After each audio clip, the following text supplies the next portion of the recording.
1914. Thousands of soldiers were drafted into the Great War and found themselves in the midst of death and destruction. There seemed to be no escape from the endless routine of murder and slaughter that became their lives, until one day, the guns stopped.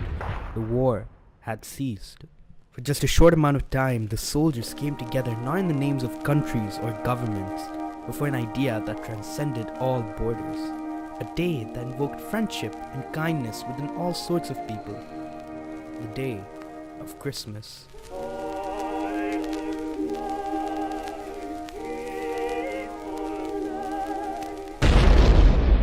With the alliance system in place between the largest European nations, and with the assassination of Archduke Franz Ferdinand having just taken place, war was inevitable. The Central Powers and the Allied Powers both used the horrors of new military technology in the isolated and brutal setting of the trenches.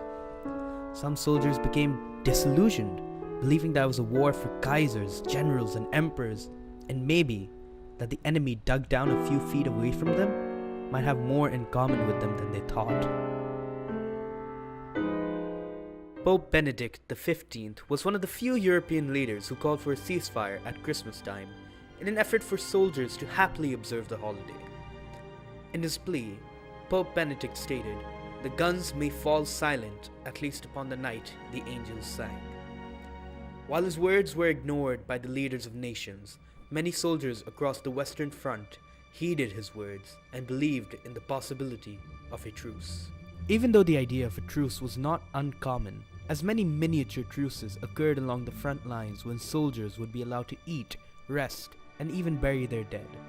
Most of the time, these smaller truces did not last, and one of the sides would begin attacking again. These soldiers needed something greater to pull themselves together. In fear of fraternization, General Smith Dorrien, commander of the British Second Army Corps, issued strict warnings to his men, anticipating that the stalemates and the closeness of the lines in many places might lead the troops to disobey, and so the act of a truce was absolutely prohibited.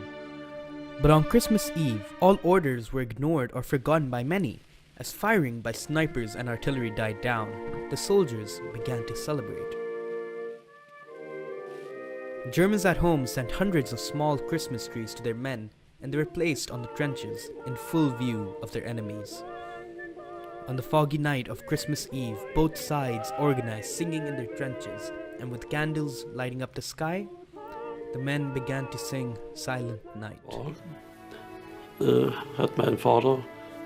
When I was still a child, my father sometimes used to tell me and my brother about the Christmas truce held between British and German soldiers at Christmas 1914. It was a very pleasant conversation, and how wondrous it was that these men, who must stand against each other as enemies, could make peace for once at Christmas.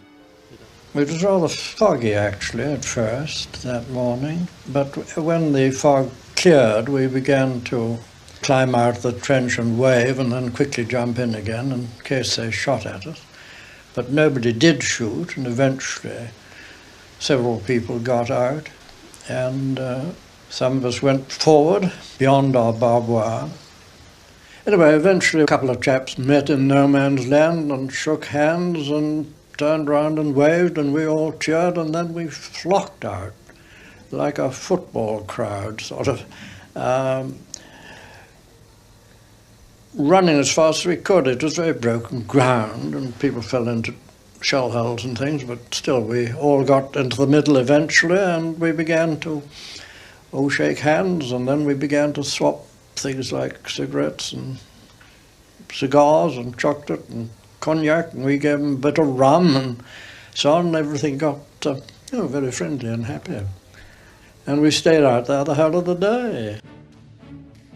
The French, British, and Germans waved to one another and soon began meeting.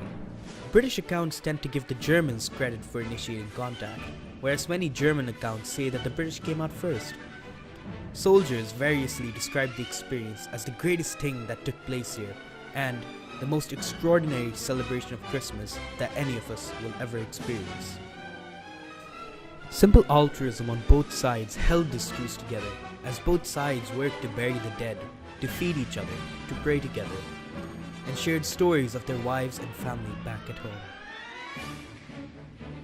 Then they began playing football, demonstrating how these soldiers were more common than different.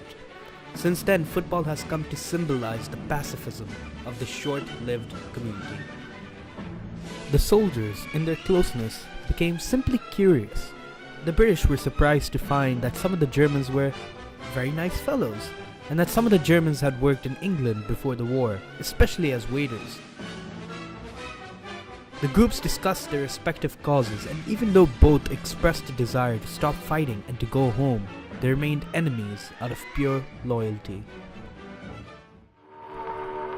The Germans were revealed to be the subject of propaganda, as some believed that London was already occupied by the Reich, while many others were fed up with the war. One soldier told a corporal in the 6th Gordons that the war is finished here. We do not want to shoot. An officer of the 1st Royal Warwicks wrote home to say, "The Germans are just as tired of the war as we are," and said they should not fire again until we did. Interestingly enough, the truces were accompanied by only a small number of desertions by either side.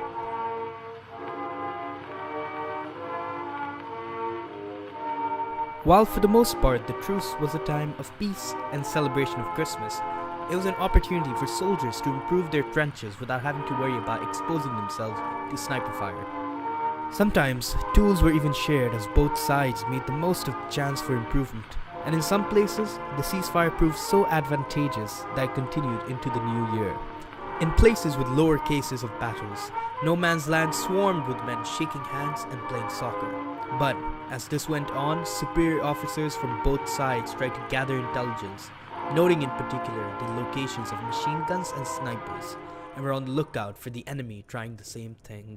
And this is why the success of the truce could never be replicated.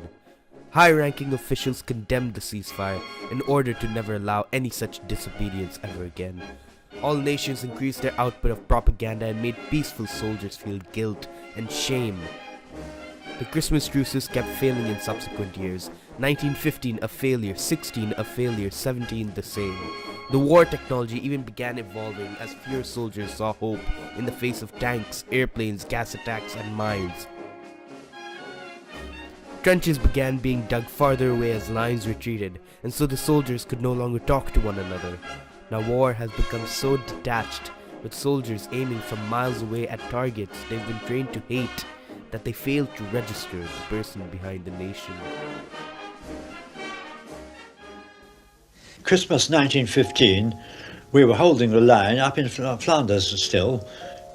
Previously we'd been on lines of communication all the summer. We were up in Flanders again, in the St. Elwar district. But we weren't actually, our battalion wasn't actually in the trenches over Christmas. We were in Poppering, in billets. But we'd had an order just before Christmas that under no conditions would there be any fraternising with the enemy this Christmas. It was quite a definite order. And the same thing applied every Christmas afterwards. 1916, 1917, I wasn't there because I'd been wounded. But I think it was all through every year they still repeated this order, no fraternisation. And there never was, as far as I know. In war, no one is the enemy, and no one is the hero. That's what all the soldiers on Christmas 1914 figured out as they walked out of their trenches to not only face their enemies, but to embrace them. Not only were the military and historical circumstances perfect for creating a truce, but maybe the most perfect thing these soldiers had going for them was heart. But still, even now, exactly 100 years after the end of the First World War, people remember and cherish the humanity that was shown that day on that faithful Christmas night. It just shows us how similar every man is in expressing love. Love for their sports, love for their families, and love for their countries.